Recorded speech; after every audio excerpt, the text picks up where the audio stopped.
I'm attorney Phil Jusino, and this is Finding Common Ground here on WLINY, Altice Channel 115, coming at you from the studios in Lake Grove.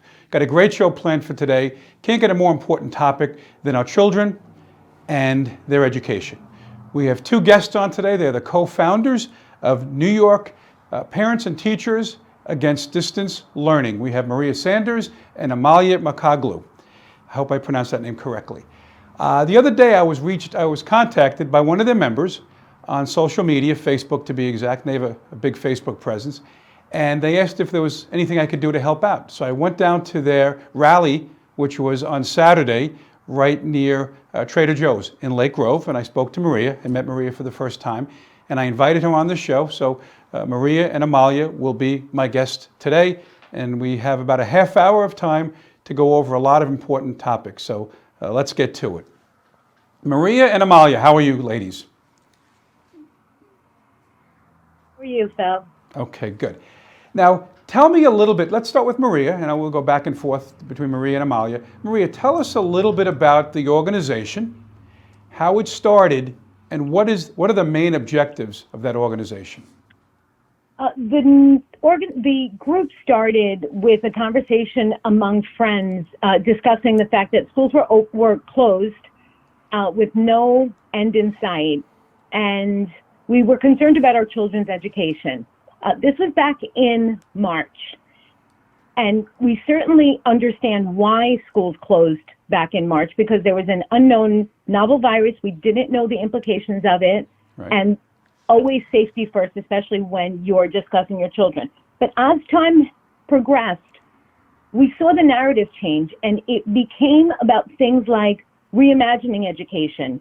Governor Cuomo asked questions like, why do teachers stand in front of a room when we have the technological advancements that we have today? And we started to get concerned. And now we're in June, and there's still no end in sight. Distance learning does not work for most children. It may work for some of them academically, but it certainly doesn't serve them socially. They've been suffering from isolation, from pressure.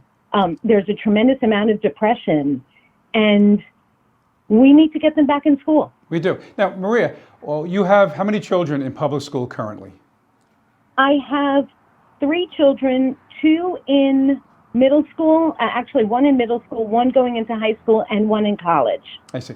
Now, Amalia, how did you get involved in this organization? You're one of the co-founders. It was a similar story to Maria. How did you get involved? Similar story. Maria and I have been friends for years. And this started as a conversation amongst 2 very concerned mothers who also happened to be friends. And we had been talking to other friends who also had the same concerns. So we figured, why don't we start a Facebook social media page where we can get all the concerned parents, and each and every one can voice their concerns, any other issues they may be having with the remote learning platform that we had been moved to. So about a month ago, we went live with the page, and ever since then, it has been growing consistently. We're over at 20,000 members, Wow. And it has become a platform where a lot of information is posted daily, and it's a good room for research. Right. It's also a very good room, a very good space where articles and/or experiences are posted daily, and it has become a nice little community for us. Sure. Now, Amalia, how many kids do you have in the public school system? I have 2. Right. And one both, in high school and one in junior high school. Now, both of you ladies are from Long Island, correct? Correct. Now, the 20,000 members, Maria, that Amalia just mentioned, where do you draw from? I know there are some people from out of the area. Is it mostly Long Island, or is it statewide?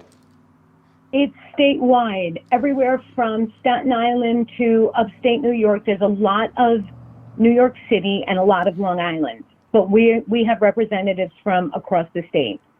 I see. Now, Amalia, why do you have concerns? And then I'll go to Maria with the same question. Why do you have concerns that come September, after Labor Day, your children may not be going back into the classroom? Why do you have those concerns? From what Governor Cuomo has been briefing us about in the last couple of months, with his last briefing being, I believe, was that last Saturday. He has raised a lot of concerns as to, he even went as far as to say, why do we still need buildings where we can have a teacher and teach in sort of like a remote platform in a setting where it can look like a big lecture hall. So I guess, the foundation has been laid. And between what the New York Department of Education and a lot of other forums have posted on this issue, there's a grave concern that it may not be feasible to go back to school, especially financially, because the state cannot at this point afford all the recommendations from the CDC as they were posted a few months ago. And we believe because New York State is in dire straits financially with the high deficit in the budget, that schools will be the first to suffer. I see. Now, Maria, do you have concerns that the writing is on the wall, so to speak, that the governor and his administration would prefer kids learning distance learning rather than being I was going to say the courtroom, rather than being in the classroom? Absolutely. I mean, to quote the governor, he asked, why are classrooms essential? And we took that quite literally as a question. And we have tasked at different points our members in telling us why classrooms are essential. And the responses we got were friendship, social emotional health, down to the fact that teachers and school administrators are mandated recorders for abuse. Right. Children are stuck at home with their abusers in some instances with nobody watching and nobody able to help them. The incident of mental health problems right now is, it's a piece of data that no one has because, again, these children are home. But I've personally seen children that never had an issue before with the feeling of isolation and depression. Sure. And that's a problem. That's a huge concern. Very, very big concern. I want to just make 2 points. I did a little research after I learned about the organization. And in the Daily Star in May of 2020, which is just last month, Governor Cuomo urges schools to shift to online permanently. And I want to read a paragraph that one of you ladies touched on a little while ago. Now, this is from Governor Cuomo. It says, the old model, and he calls it the old model, you notice, where everybody goes and sits in a classroom and the teacher is in front of that classroom and teaches the class. And you do all of that across the city, across the state, all these buildings, all these physical classrooms. Why? So he poses that question. So I think your concerns are well-founded that they're gearing up to maybe keeping these kids out of the classroom for a while. Maria? Yes, absolutely. And in that statement, you see the ignorance in Governor Cuomo, because had he spent any time in a classroom, he would understand that that's not how teachers teach today. Right. Now, Amalia, you have children. Oh, excuse me. I'm sorry. If I may interject, I'd also like to mention that he made that statement during Teacher Appreciation Week. Oh, interesting. So it's a heck of a way to show gratitude. I see. Now, Amalia, your organization, there are teachers in the organization, hence the name Parents and Teachers, correct? Correct. And what have you been hearing from teachers about distance learning? What is the consensus? Overwhelmingly so.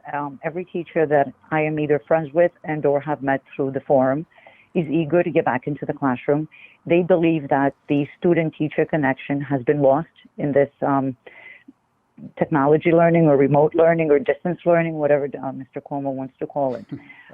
They're eager to get back to their students. They believe that this form of learning does not serve the students as well as they would like them to be served.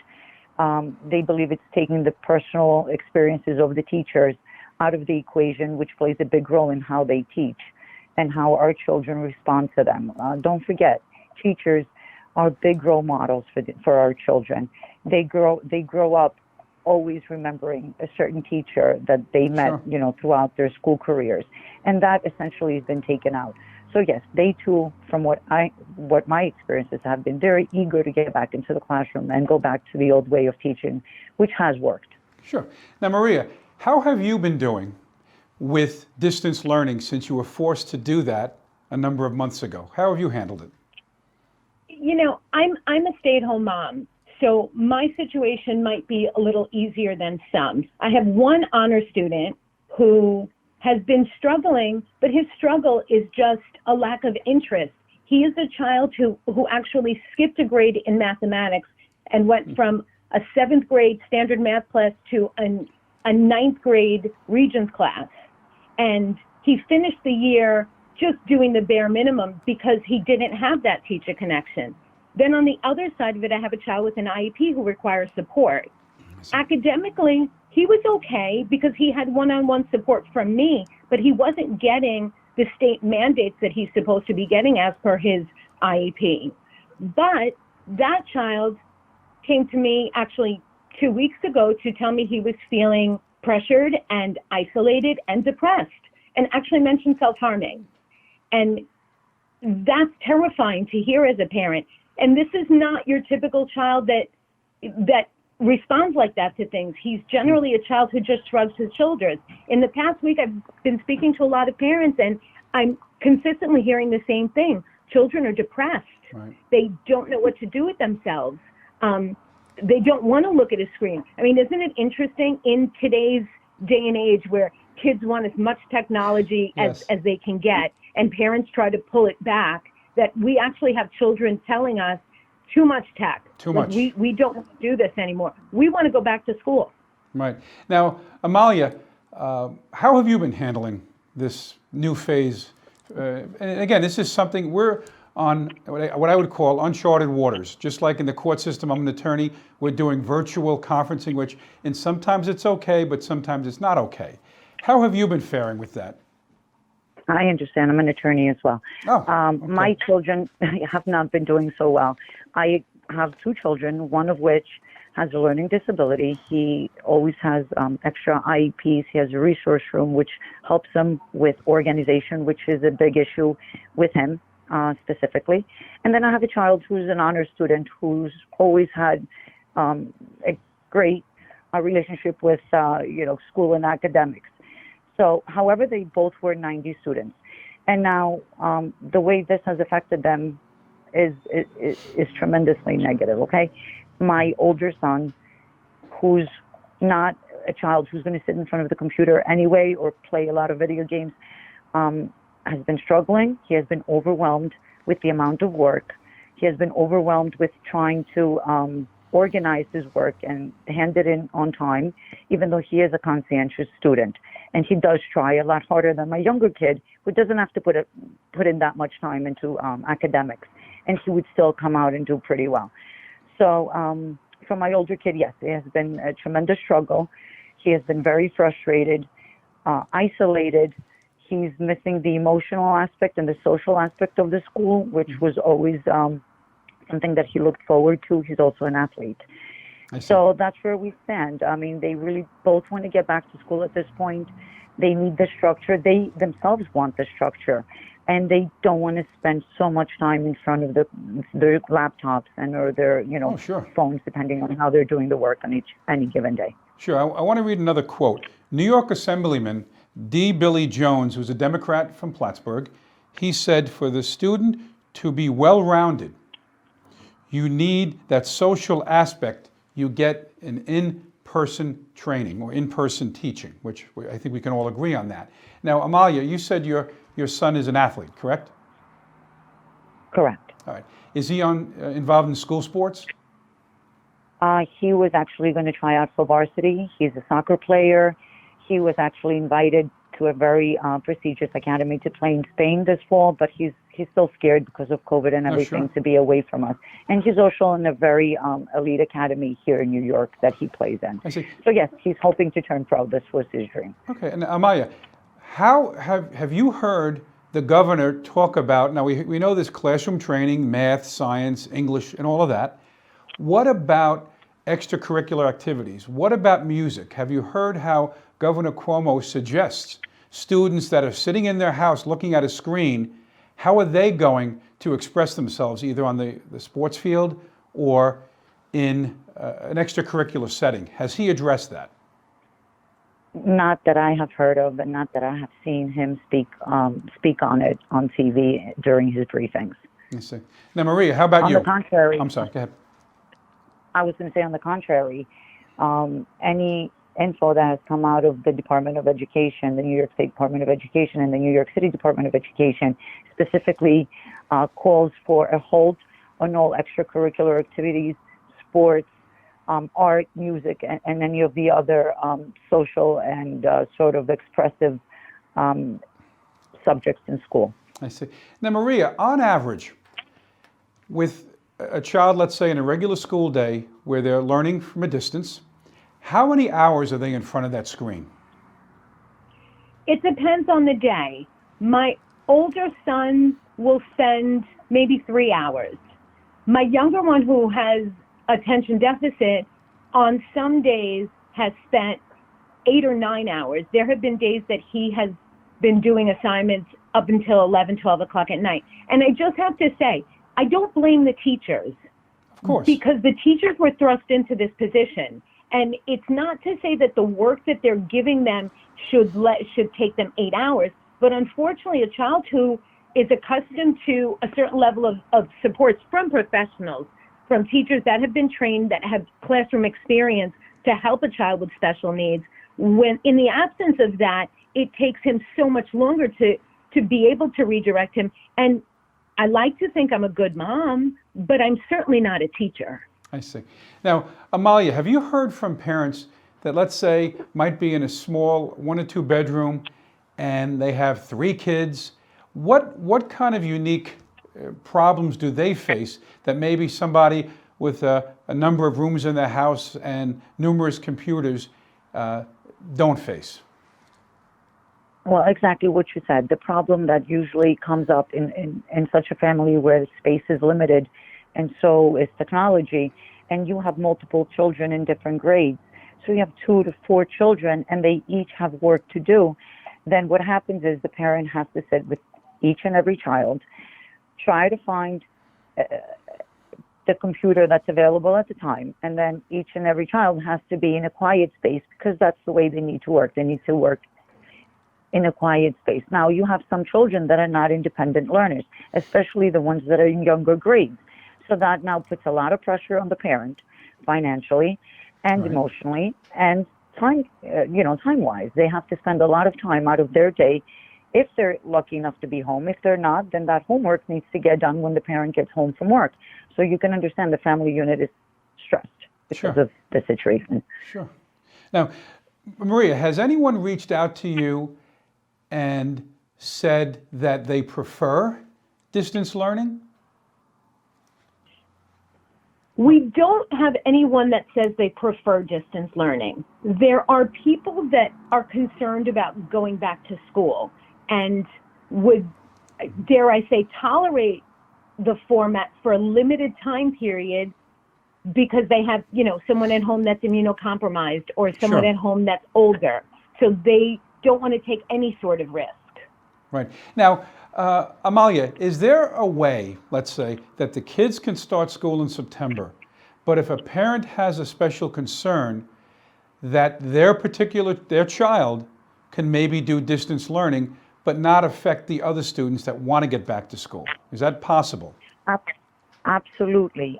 What our group has, the consensus, I should say, in our group is that there should be choice for parents. There are those who are willing to take the risk and send their children to school based on the science that clearly shows that it affects children 18 years of age and under tremendously.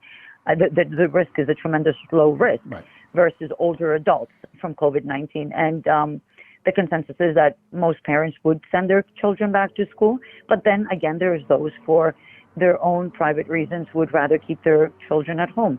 As for those parents, there should be, again, they should have the choice to continue with remote learning while everybody else can send their children back to school. And then again, those teachers that do want to get back into the classroom should have that opportunity. And those for health reasons or any other reasons cannot or don't want to at this time should be able to stay home and take over the remote platform for the children that stay home as well. Sure. Again, it's all about choice, and that's what our platform and our group is strongly pushing. A choice for New York residents to decide how they want to proceed in September. Sure. In fact, you took that word out of my mouth. I was thinking choice as you were speaking, and then you said the word. So you beat me to it. But choice. People have to have choices, just like I talk about it all the time. If someone wants to go to the store and they take precautions, they should be allowed to go. If they want to stay in, that's their prerogative.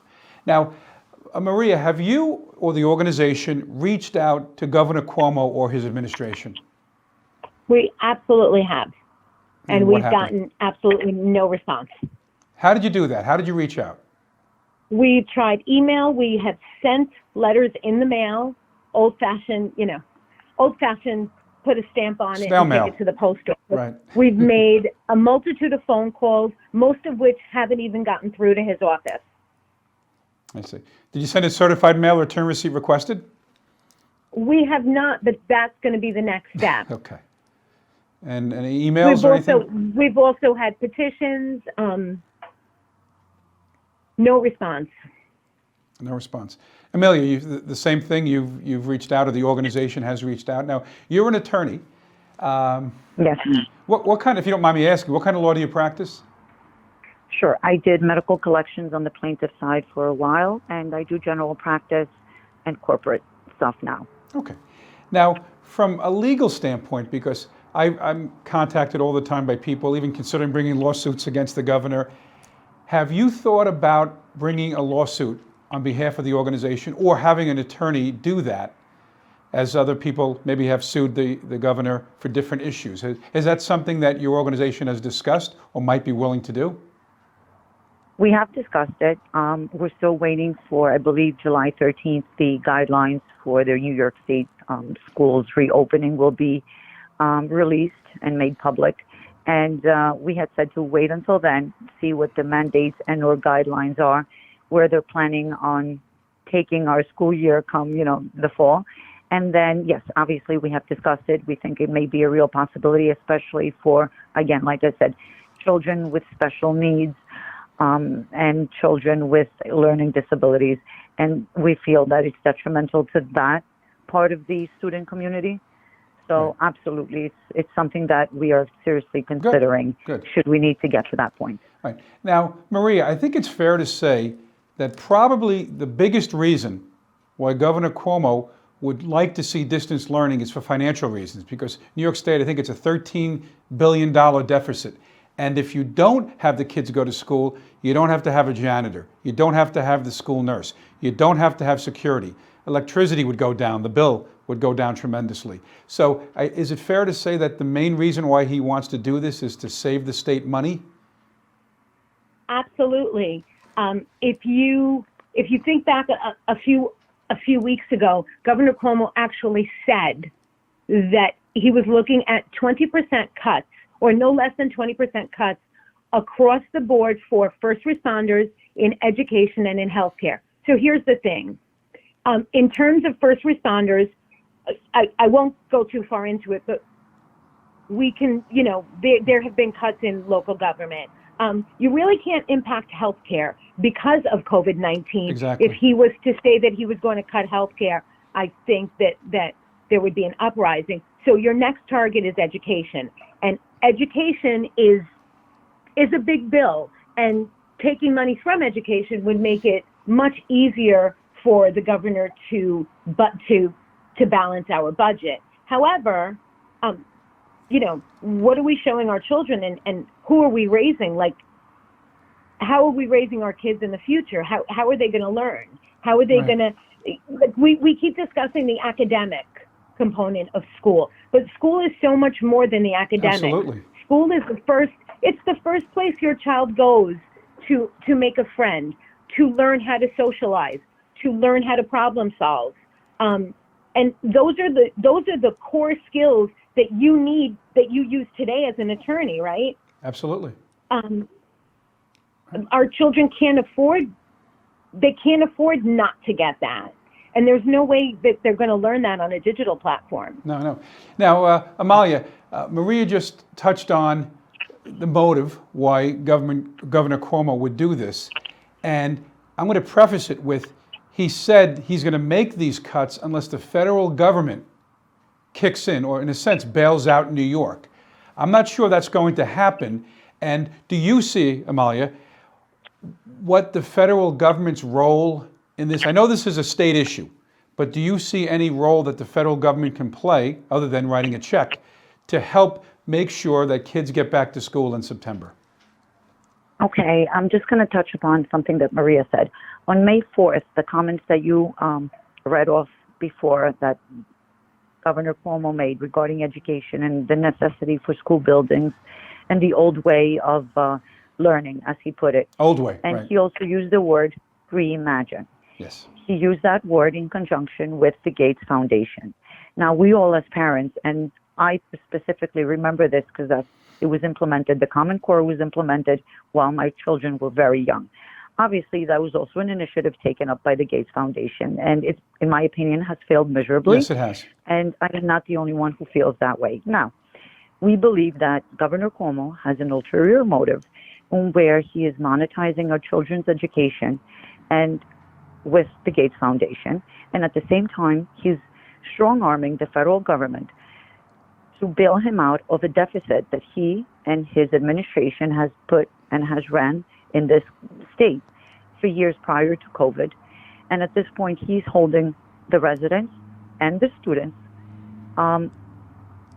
hostages for ransom, sure. Quite frankly. Right. If he is strong-arming the government, the federal government, that if he doesn't get the funds that he is requesting, he will have to make cuts that will be detrimental to every single New York State resident.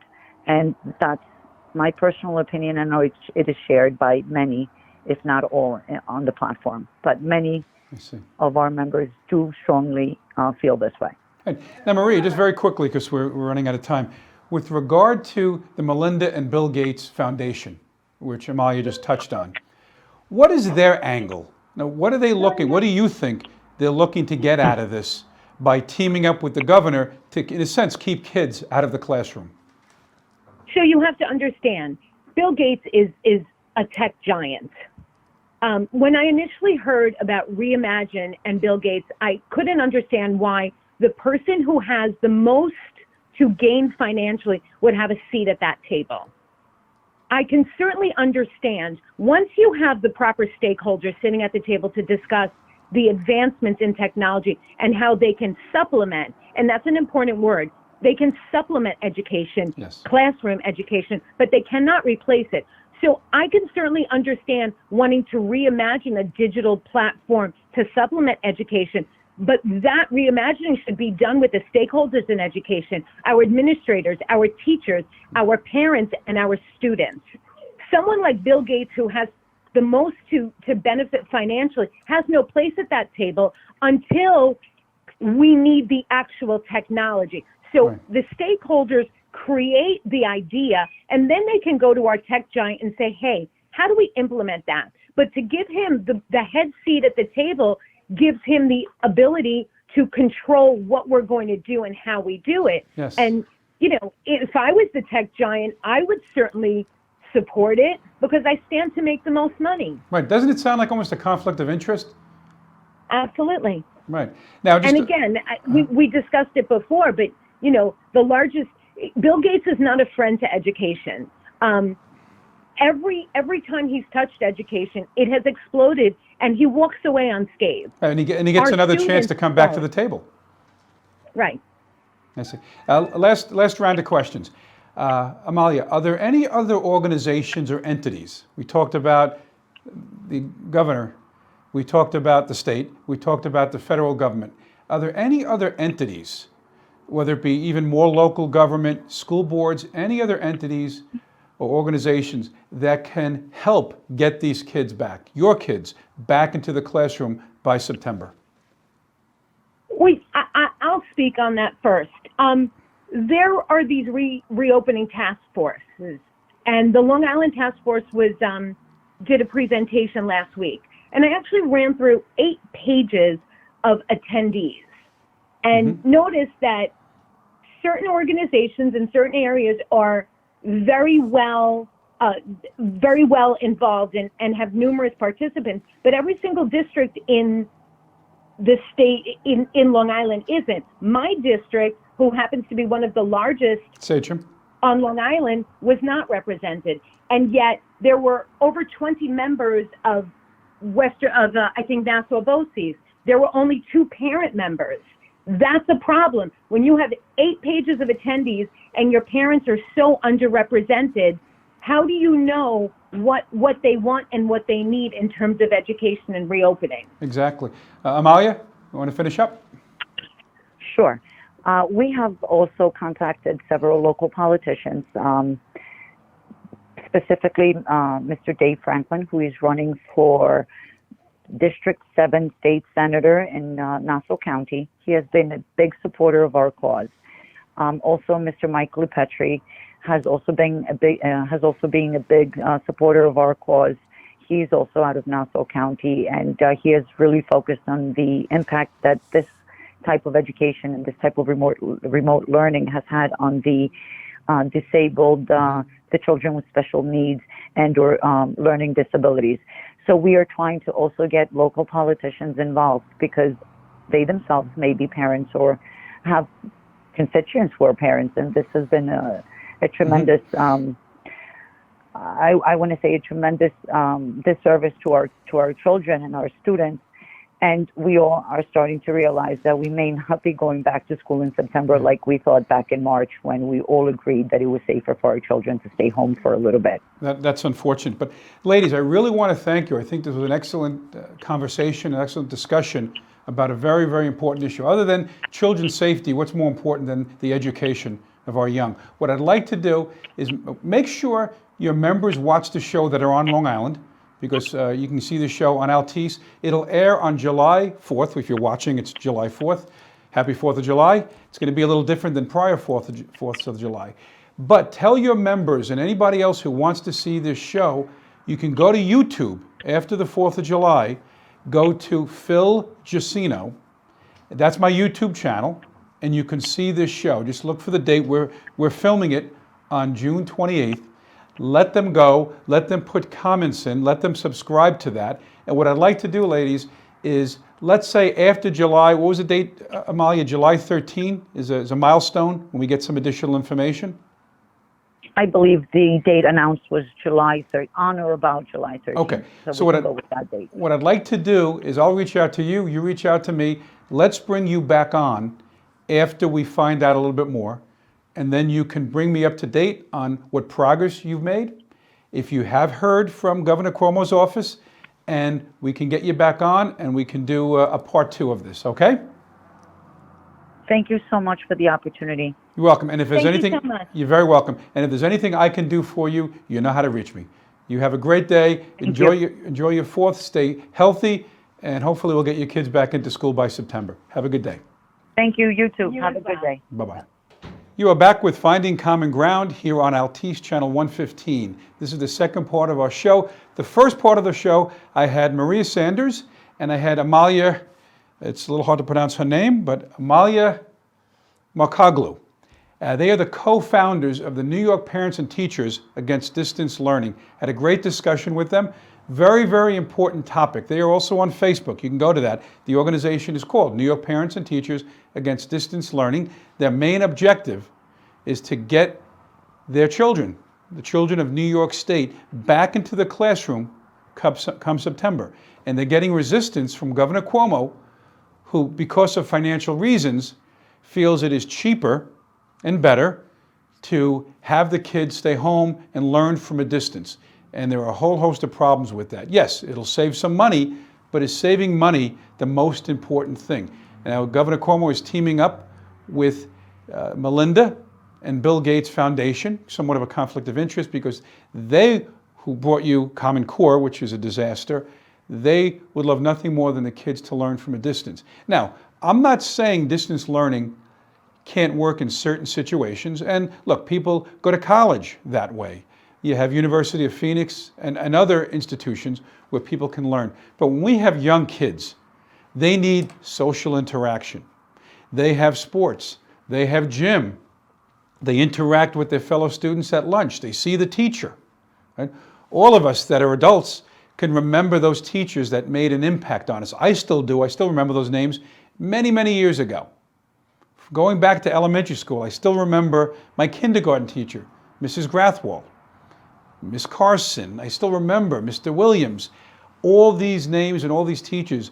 I don't think I could have learned those things and had the interactions that I had, that as an attorney, a litigator, that I can use to my advantage to deal with people, to interact with people, if I sat in front of a screen for hours and hours and hours. I don't think so. But let's get to the second part of the show. The first part of the show was about education. What I want to do now is talk a little bit about what's going on in the world. And a big, big thing that's happening right now, a lot of people out there, and it's on the left, I'm going to be honest, I don't see too many conservatives tearing down statues, is tearing down statues. In a sense, they're trying to rewrite history, or they're offended by statues that maybe didn't offend them in the past, but now they're emboldened. So now, whereas maybe they would have only torn down a statue of Robert E. Lee or a Confederate soldier, now they're branching out into George Washington came down, Grant, Francis Scott Key, who wrote the national anthem, as well as Star Spangled Banner, which became the national anthem. Lincoln statues have been damaged. I've seen photos. And they want to bring down one in Washington. The president said no, he put a barrier around it. Armed forces, I think it's the local, almost like the equivalent of the local militia, as opposed to bringing in the Marines, to make sure that those organizations, whether it be Antifa, BLM, whoever it happens to be, can't take down that statue. And what's interesting is in 2017, President Trump was speaking, and he said they're tearing down Confederate statues. What's next? Washington, Jefferson? Look it up.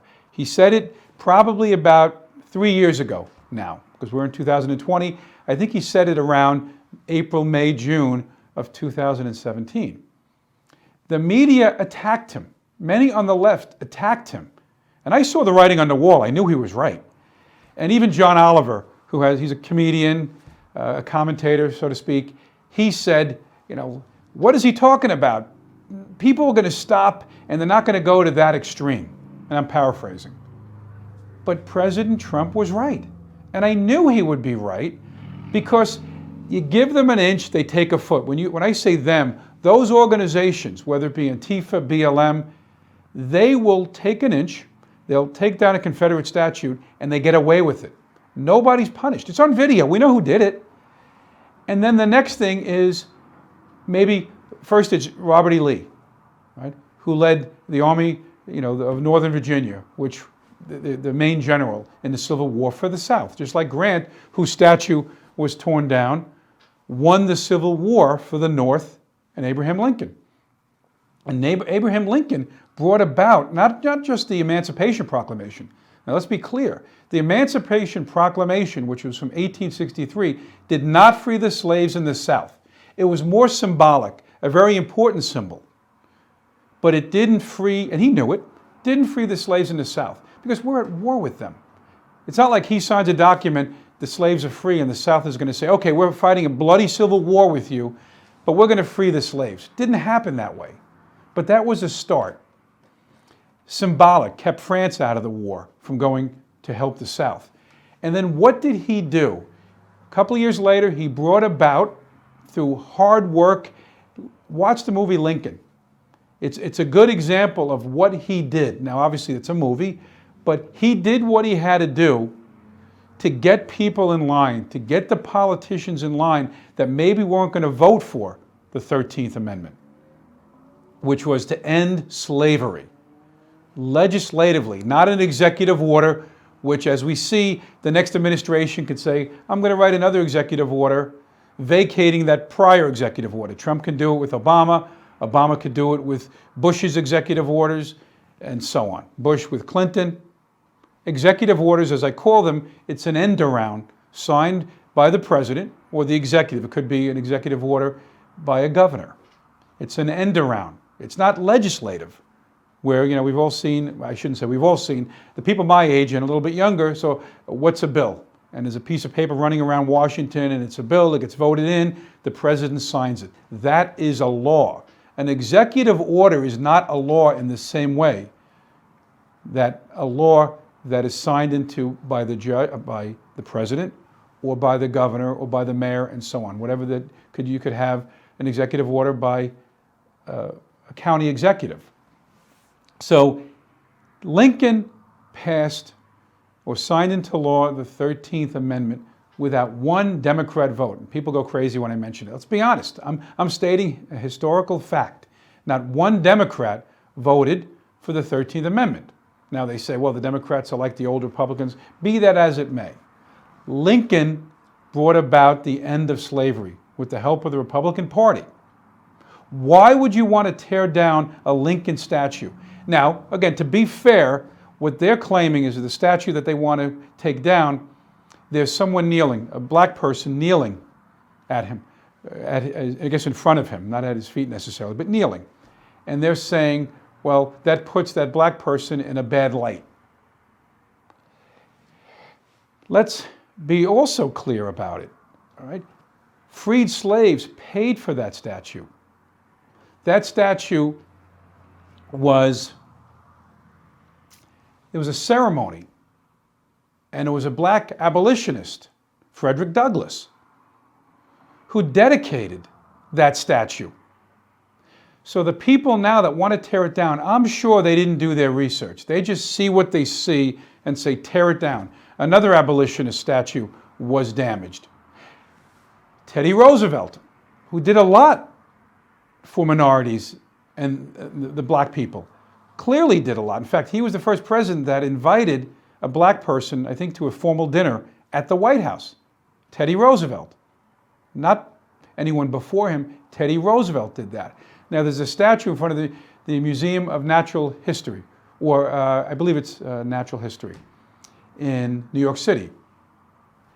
If I'm incorrect, my producer will correct me, but it's the museum in the city. Out front, you see a statue of Teddy Roosevelt, and on one side is a Native American, and on the other side is a black person. Now, people say they don't like how it looks, like he's on the horse and they're subservient to him. But remember when statues were coming down in the public square, what were we told by the people tearing it down? Oh, we're going to tear down those statues. You know what, though? They belong in a museum. Well, this statue is in front of a museum. Now, it didn't bother anybody for years and years and years. I don't believe. I didn't hear that people were offended by this statue. But now they're offended by it, so they want to take it down. Christopher Columbus, they've been saying that for years. But what are we going to do? Let's look at the hypocrisy of that. They'll take down a Lincoln statue because they don't like the way things look, where you might have a black man kneeling in front of Lincoln, or Christopher Columbus, or George Washington, Thomas Jefferson. They owned slaves. Now, George Washington freed his slaves before his death. So upon interrupting, the picture of that's on the screen right now is the statue in front of the museum that's being taken down with the African, I believe it's the Native American. Native American, but also a black person. So that's being taken down in front of a museum. So now what's the next rule? Well, the statue can be in a museum, but it has to be in the back so nobody can see it. See, where do we draw the line here? History is history. I had a conversation with one of my assistants, and she had gone to Europe, and I'm not sure if it was in Austria or if it was in Germany, or might have even been Poland, but it was a concentration camp she visited. Now, that was horrific what happened there, and nobody should forget what happened at that period of time. The Holocaust. 6 million Jews, many other people died. Adolf Hitler, we all know that historically. But should we level the museum, that concentration camp museum, should we level it and act as though it never happened? George Santayana, who's an essayist, said, "Those who forget history are condemned to repeat it." That's paraphrasing what he said. Those who forget history are condemned to repeat it. We want people to be able to go to a museum and see what happened at the Holocaust, so that never ever happens again. Now, back to George Washington and Jefferson. They had slaves. Yes, we know that. In fact, it looks like Thomas Jefferson, I think historically it was proven, that he had at least one child with, I think it was last name Hemmings, a slave, that he had a child with, that particular slave, who he owned. Now, is that offensive? Yeah, it's offensive, right? But back then, that wasn't against the law. Maybe it wasn't even frowned on, I don't know. And maybe who even knew about that, because at that time nobody knew, or maybe I shouldn't say nobody, but it wasn't until more recently where they did some DNA testing that they found out that Thomas Jefferson did in fact have a child with that slave that he owned. George Washington, the father of our country. But let's look at what these men accomplished. There would be no America if there was no George Washington or Thomas Jefferson, our founding fathers. These were great men, flawed. Just like I talk about President Trump as an excellent president. He's flawed in many ways. He's not winning Father of the Year. He's not winning Gentleman of the Year. But you judge a person by the total work that they have done. Right? Christopher Columbus, yes, there are some negative things that I've read about Christopher Columbus, but he also did a lot of positive things. George Washington, not only was he our first president, he won the American Revolution. He won that war. If we had another general in there, that might not have been the case. The same with the Civil War. A lot of generals were failing Abraham Lincoln and the North. And Lincoln at one time said about one of the generals, "If you're not going to use your army, let me borrow it." He finally settled on Grant, and Grant ended up winning the war and beat a great general, Robert E. Lee. What did Thomas Jefferson ever do for us? The Declaration of Independence.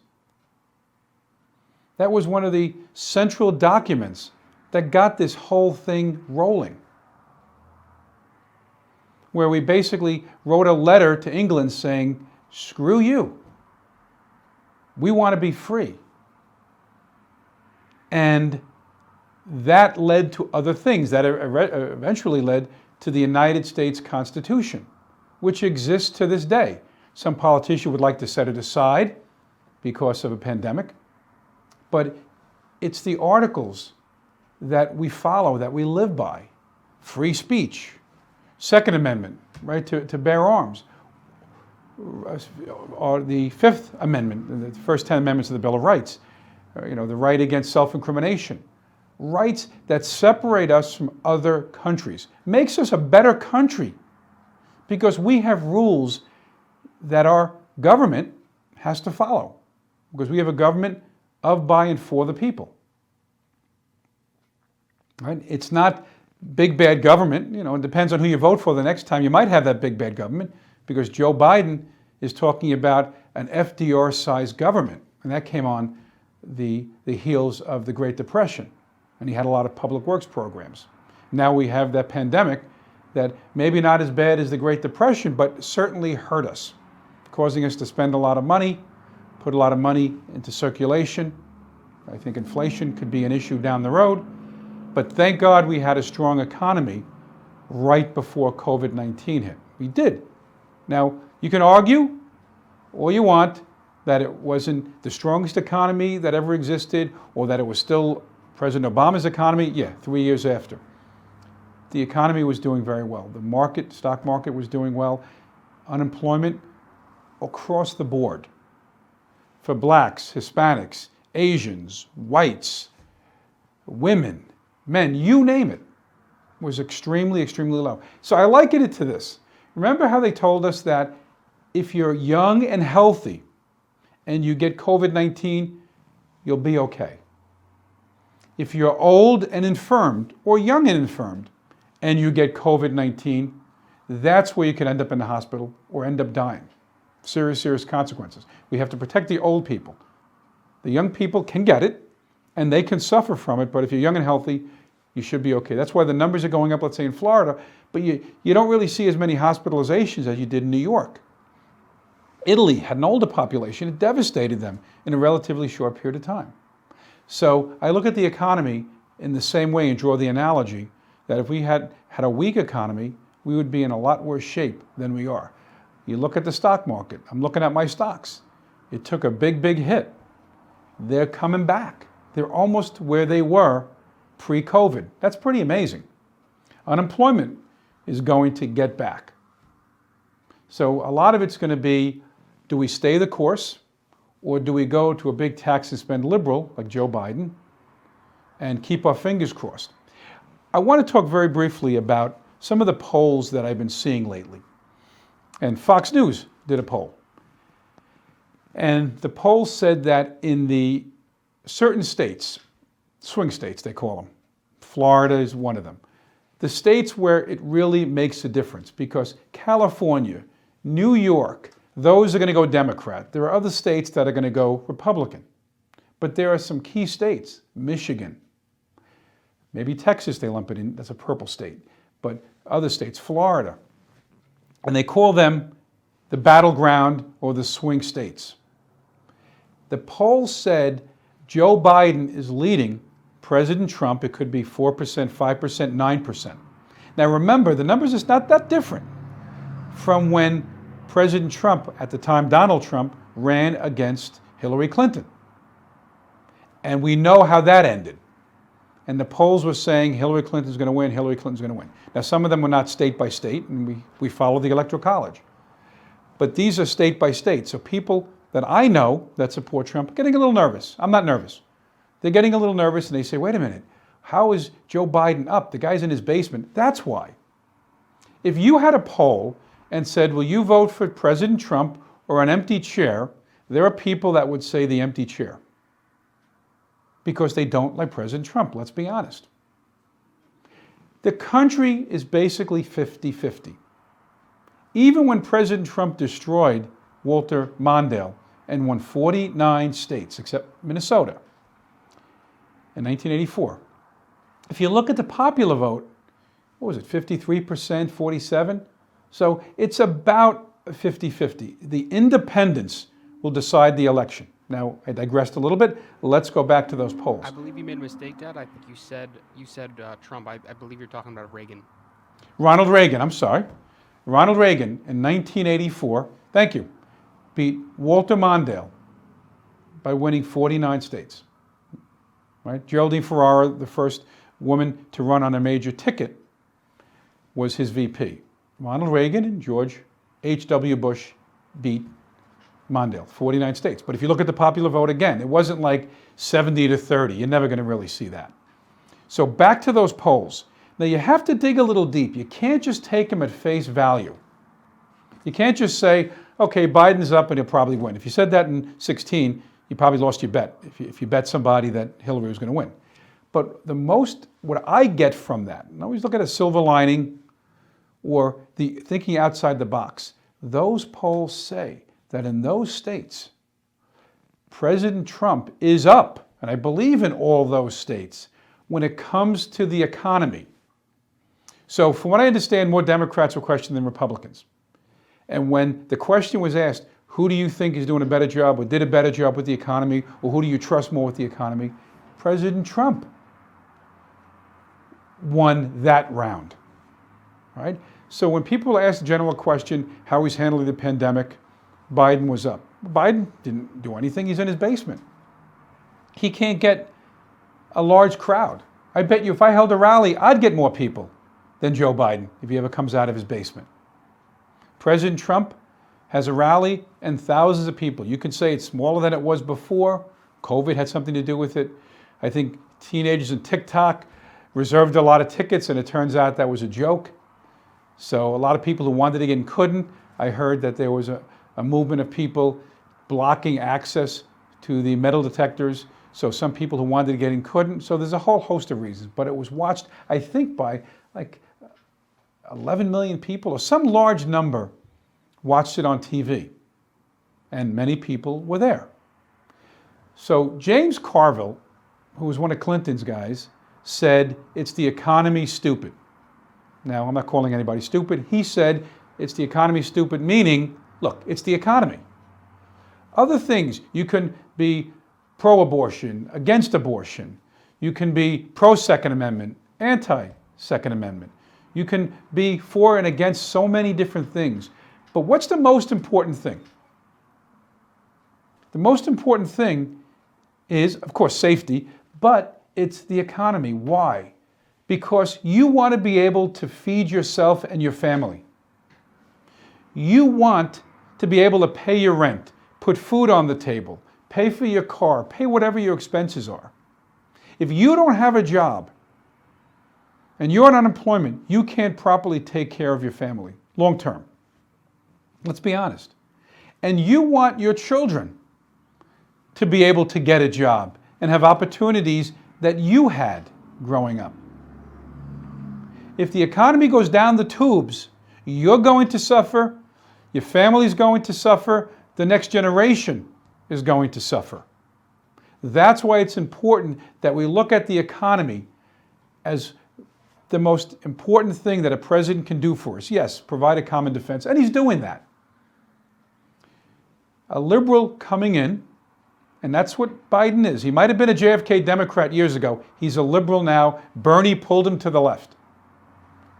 He's going to raise our taxes, spend a lot of money, maybe give reparations, and don't scoff at that because I hear people talking about that. Universal income.